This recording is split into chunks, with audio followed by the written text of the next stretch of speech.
Welcome to this channel. It's a new channel, and I hope to produce content that you guys like. Please tell me what content you would like me to kind of hit on or produce. I'm only learning. I'm new to this as well, but I thought I could give it a try and then see how far we can take us. So please subscribe, like the content, and share it as well. So today's topic is pretty much one of those boring ones, I could say, but it's about the Ugandan easy e-visa system.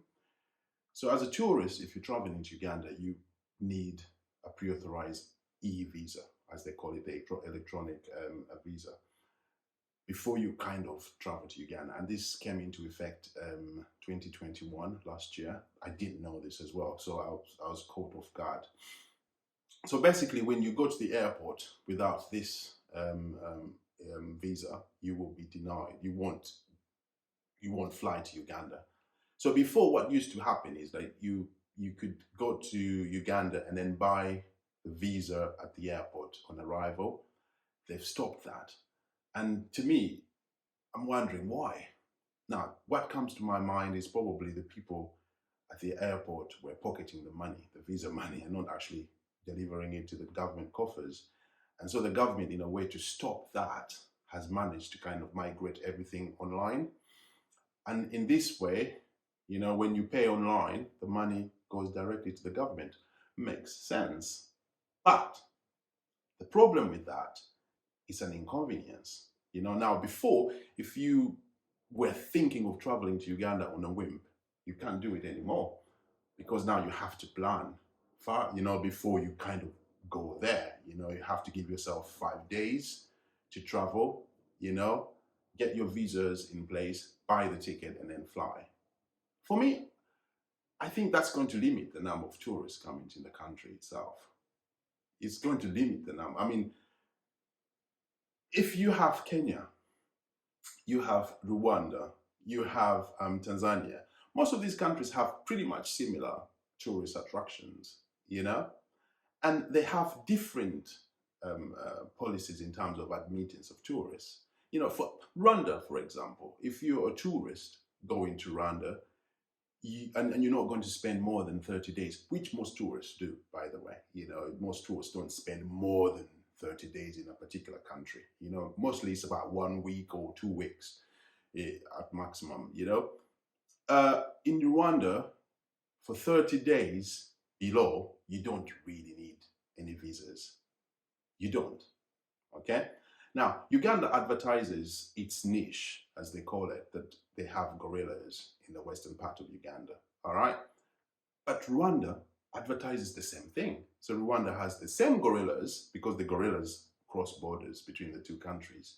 So Rwanda is advertising the same gorilla. So you could see gorillas in Rwanda for no visa fees, whereas in Uganda, you have to pay a visa fee. Now, I don't know about you, but with me, if I was interested in seeing gorillas, I would go with a country that has the less restrictions. That's self-explanatory. You want, and the other thing as well. So if you fly to Uganda, you fly to Entebbe, and then you have to get the tour trucks to transport you about 4 hours, 5 hours to the western part of Uganda, where the gorillas are. Whereas in Rwanda, it's less. It's Kigali is there, and the gorillas are just about an hour away. You know what I mean? So in terms of travel time as well, it makes sense for you to go to Kigali. So you think that simple example that I just picked out, you would literally think that the government would have thought about this stuff.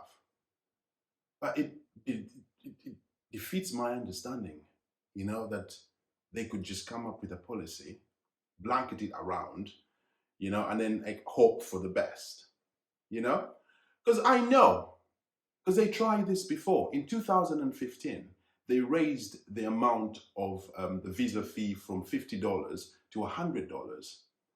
And it took them a year to realize that that was a detrimental procedure or process to kind of enact. It cost the country a lot, And even now, I mean, if you think about in terms of tourism, Uganda gets 1.3 million people or tourists coming to the country, it could do better, massively better. I'm sure if you lift the restrictions, the numbers of tourists coming to your country will go up immensely. You know, there's so much interested in the little pennies, the $50. I mean, if somebody can pay close to about $500, and by the way, Uganda has a national carrier at the moment. You know, you have the Ugandan Airlines. You want it to be able to ferry as many people to the country as possible. You want it to sustain itself. You want it to be a business entity. Now, if people can pay $500 to fly to the country, to Uganda, using Uganda Airlines, why are you so bothered about the $50?